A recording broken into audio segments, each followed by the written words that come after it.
Hey everyone, this is Gunny J on my new YouTube channel, Gunny Rants. This video is the first part of a 5-part series on Sometimes You Win, Sometimes You Learn by John Maxwell. I hope you enjoy it. If you do, make sure you hit the like button and hit the subscribe button down below. So before we examine some key lessons successful people have learned even in the middle of losses, I want us to consider the impact that loss and failure have on us. As amazingly successful as you all are, I feel fairly certain at least one of us listening to this video has experienced a failure, at least one time in your life. Man, I know I have failed early and I have failed often.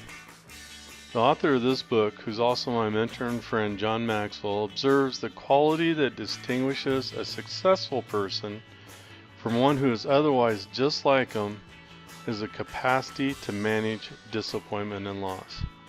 This is so true. Since we've already found out that everyone experiences failure and losses, there must be something going on with the successful person that gives them the ability to overcome. Bring on the pain. Now let's talk about that. But mostly let's talk about the lessons one can learn from pain.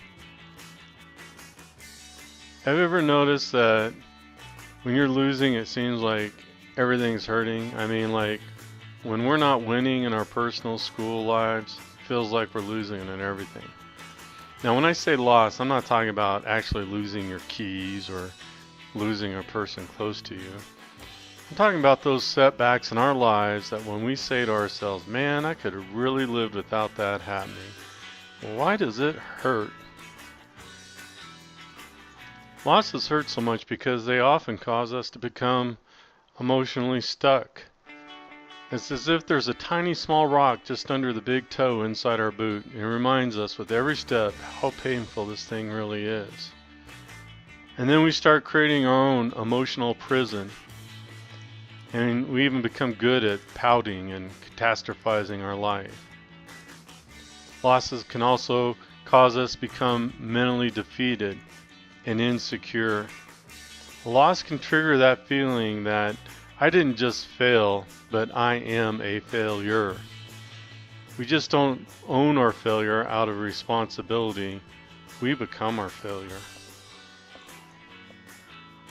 One of the big things that loss and failure does is it makes you feel trapped, like you're stuck in the mud and you can't move. I'm going to go through several traps, see if any of these traps sound familiar to you. The first one is the mistake trap. We experience failure and then we're afraid to do something else. Every time we're about to try something new, we remember our poor performance from beforehand and it holds us back from trying again. Then there's a fatigue trap. Something goes wrong, we just get tired. And we're just like, why try? It just takes too much work to get back up again and go for it. It's not that we're frozen out of fear. It's just we don't have any more energy to try this again. And then there's a comparison trap.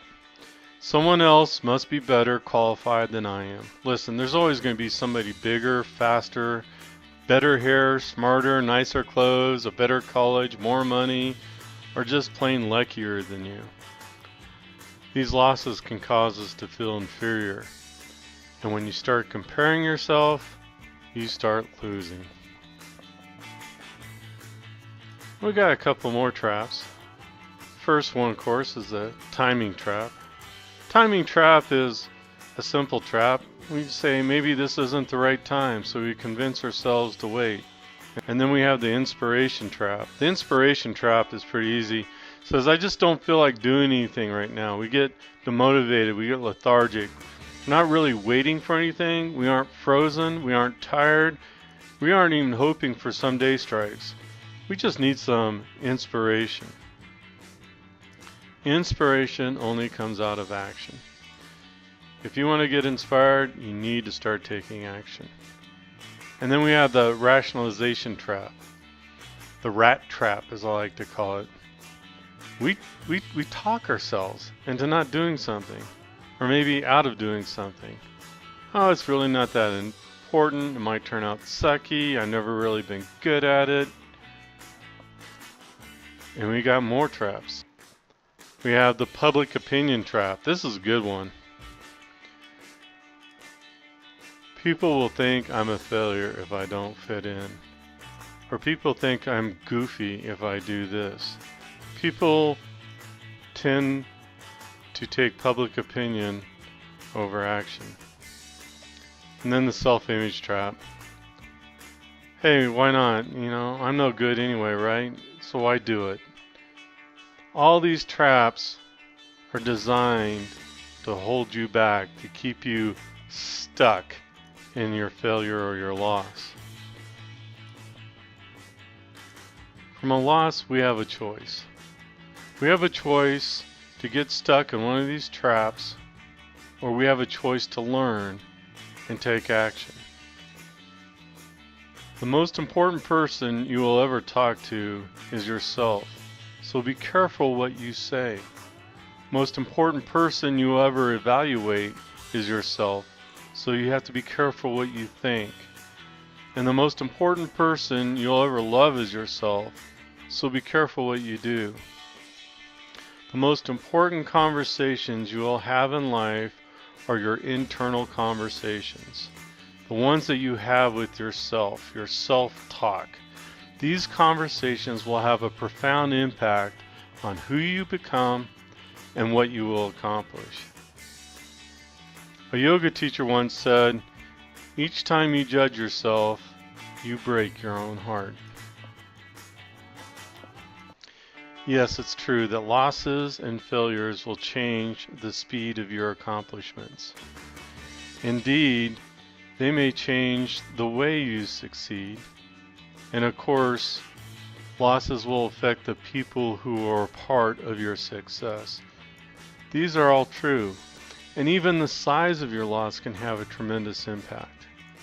But all the losses you'll ever experience, the most devastating, the most harmful, the one that could completely lay you out, is the loss that you don't learn anything from. Really, the biggest loss you will ever experience is the one in which you search for no lesson at all. So my question to you is, are you ready to learn? If you are, I'll see you in our next segment.